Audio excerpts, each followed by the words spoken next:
Jharkhand high court में पूर्व CM Hemant Soren की गिरफ्तारी के खिलाफ दायर याचिका को खारिज कर दिया गया है। हाईकोर्ट ने आज शुक्रवार को यह फैसला सुनाया। हाईकोर्ट के इस फैसले से हेमंत सोरेन को बड़ा झटका लगा है। इससे पहले 28 फरवरी को एक्टिंग चीफ न्यायाधीश जस्टिस एस चंद्रशेखर और जस्टिस नवनीत कुमार की बेंच ने हाइब्रिड मोड में सुनवाई पूरी करने के बाद अपना फैसला सुरक्षित रखा था।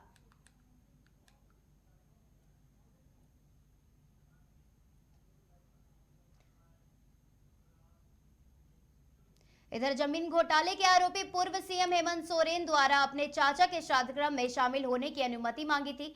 आज कोर्ट में सुनवाई के बाद कोर्ट ने अनुमति दी है। वहीं कोर्ट ने यह सख्त निर्देश दिया है कि श्राद्धक्रम के कार्यक्रम में शामिल होने के दौरान हेमंत सोरेन मीडिया से कोई बातचीत नहीं करेंगे और न ही कोई राजनीतिक चर्चा करेंगे। आपको बता दें कि झारखंड हाईकोर्ट ने पूर्व सीएम हेमंत सोरेन की गिरफ्तारी के खिलाफ दायर याचिका को खारिज कर दिया।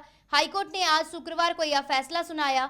हाईकोर्ट के इस फैसले में हेमंत सोरेन को बड़ा झटका लगा है। इससे पहले 28 फरवरी को एक्टिंग चीफ न्यायाधीश जस्टिस एस चंद्रशेखर और जस्टिस नवनीत कुमार की बेंच ने हाइब्रिड मोड में सुनवाई पूरी की थी।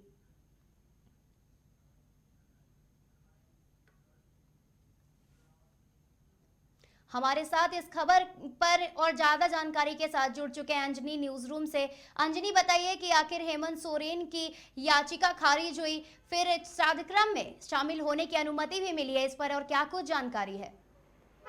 देखिए, राज्य के पूर्व मुख्यमंत्री हेमंत सोरेन रहे हैं और उनके जो चाचा का निधन हुआ राजा राम सोरेन, तो उनके श्राद्ध में और उनके अंतिम संस्कार में शामिल होने के लिए उन्होंने पीएमएलए कोर्ट में अपनी याचिका दी थी।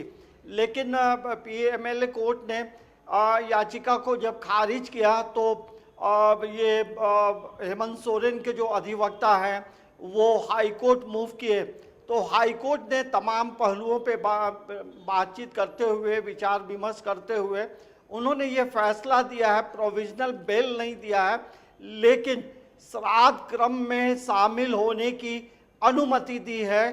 तो ये कहा जा सकता है कि मानवीय दृष्टिकोण को देखते हुए कोर्ट ने एक थोड़ी राहत दी है और वो 6 तारीख को जो श्राद्ध कर्म है उसमें वो शामिल होंगे, लेकिन पुलिस भी साथ में रहेगी। तो ये उनके लिए, क्योंकि परिवार के सामने जब एक दुख की घड़ी है तो वैसे समय में शामिल होने के लिए उन्होंने आवेदन दिया था, लेकिन प्रोविजनल बेल नहीं दिया है, लेकिन उन्हें उसमें शामिल होने की अनुमति दी है। लेकिन दूसरा जो एक बड़ा झटका लगा है झारखंड हाई कोर्ट से, दरअसल जमीन मामले में जिस तरह से ईडी ने हेमंत सोरेन की गिरफ्तारी की थी और इसको लेकर के इन्होंने हाई कोर्ट में याचिका भी दायर की थी और उसमें बहस भी हुए थे और लगभग 50 दिन हो जाने के बाद भी जब फैसला नहीं आया कि क्या निर्णय होगा, तो इसको लेकर के हेमंत सोरेन सुप्रीम कोर्ट भी गए हैं। तो सुप्रीम कोर्ट में अभी मामला लंबित है, लेकिन अभी हाई कोर्ट जो है इस बिंदु लगभग 66 दिनों के बाद उनकी जो याचिका है उसे उन्होंने खारिज कर दी है। मतलब अब ये समझ सकते हैं, एक तरफ थोड़ी राहत है तो एक तरफ बड़ा झटका कह सकते हैं। अब सुप्रीम कोर्ट में क्या मामला होगा ये आने वाले समय में पता चलेगा, लेकिन थोड़ी राहत है, लेकिन एक बड़ा झटका भी हम कह सकते हैं। जी अंजनी, सुप्रीम कोर्ट का इंतजार रहेगा। तमाम जानकारियों के लिए बहुत बहुत धन्यवाद आपका।